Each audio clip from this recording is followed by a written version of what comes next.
I talked about why it was so hard to get a blue belt in Brazilian Jiu Jitsu. This video is about why, after you've gotten your blue belt, it's so hard to keep going. Why blue belt is the hardest belt for some people in Brazilian Jiu Jitsu.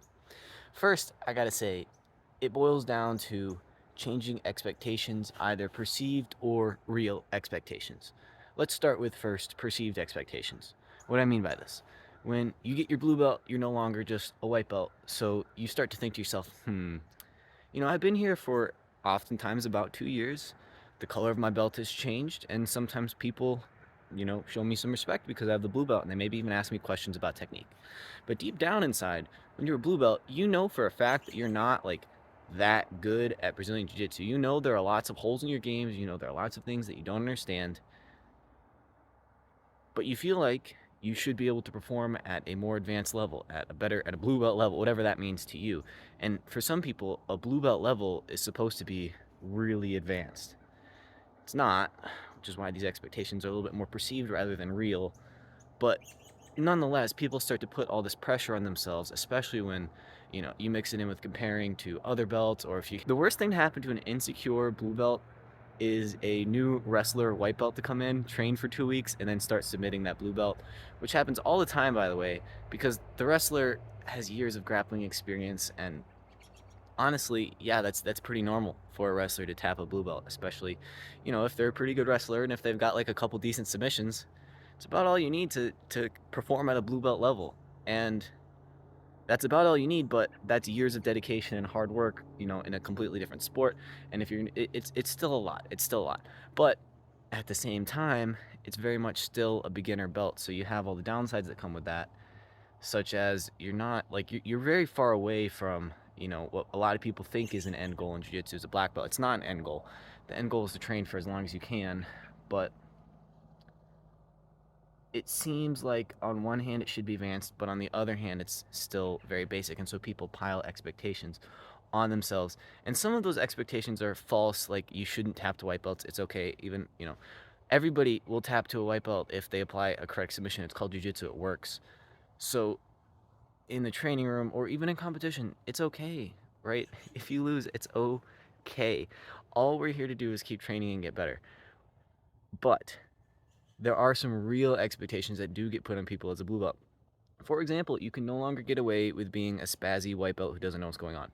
If you're a blue belt and you're rolling as hard as you can with everybody, every single roll, you need to cut that out. There are intensity levels of training, and there are huge benefits to turning down the intensity on everybody, even people who you would normally think you should train fully intense with. But obviously, people who are smaller than you or weaker than you, turning down the intensity is going to make a more fun training session for them, and it's going to be easier on you because you're not going to be going as hard as you can to smash, smash, smash, smash, smash. You can maybe work on a specific series that you're a little bit new to, so it's a little bit more fun for them because you haven't worked your kimura from bottom guard before, and they're get to play a new position instead of being smashed in top side control, which is your best position. It happens. So you can't spaz out anymore, but also you may be asked to help start new people when they come and help instruct a little bit. Even if it's not formally instructing, the coach might put you with a first day white belt and say, hey man, can you kind of show him what's up and help drill with him and take it easy, help them on their first day. And when you were a white belt, that never happened. You were just like there, you were the white belt who was getting helped, and it felt like the training was more just all about you. But sometimes when you're a blue belt, honestly, people will start asking you to coach, and a lot of people want that, but a lot of people don't want that.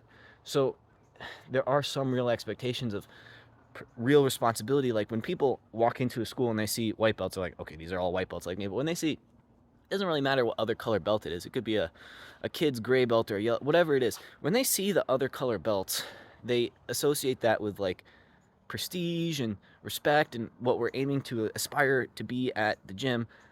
And if the blue belts act like ding dongs, then the white belts are going to start acting like ding dongs, and everybody's going to act like a ding dong. So don't act like a ding dong if you get a blue belt. You got to show some respect. You got to like take proper hygiene. You got to fold your gi, like tie your belt, or like just basic things. It's not like you have to be this modern day samurai or anything like that, but you got to be a nice guy. You got to help people out. You got to like be in it for your team. And honestly, the selfish argument for helping other people out is if you're able to train those white belts up a little bit and sort of take them under your wing and show them some things that will help them get better faster, you will have better training partners faster earlier on because they'll know your game. And even a white belt can get really, really good against a purple or black belt if they know their game very, very well. So, selfishly, helping other people will in the long run help you because you need other people to help train and get better at jiu-jitsu. But I think that's why a lot of people drop out, is really just expectations. And if you just showed up and trained and made it about like having fun and training, then it would be so much easier. But instead, we put all these expectations about this belt, that belt, the other belt. And the reason I know we put all these expectations on it and we want to talk about it so much is because every single popular video I make is about the belts.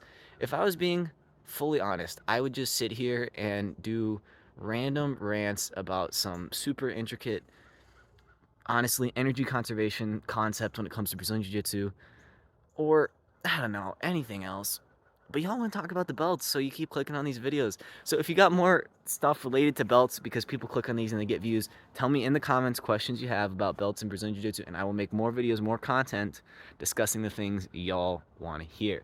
Thanks for watching. Support the YouTube channel already. You've already seen this video, but, additional stuff. I just hit 1,000 subscribers. I did a Shark Tank for that. If you want to see the video, go check it out. All right, peace.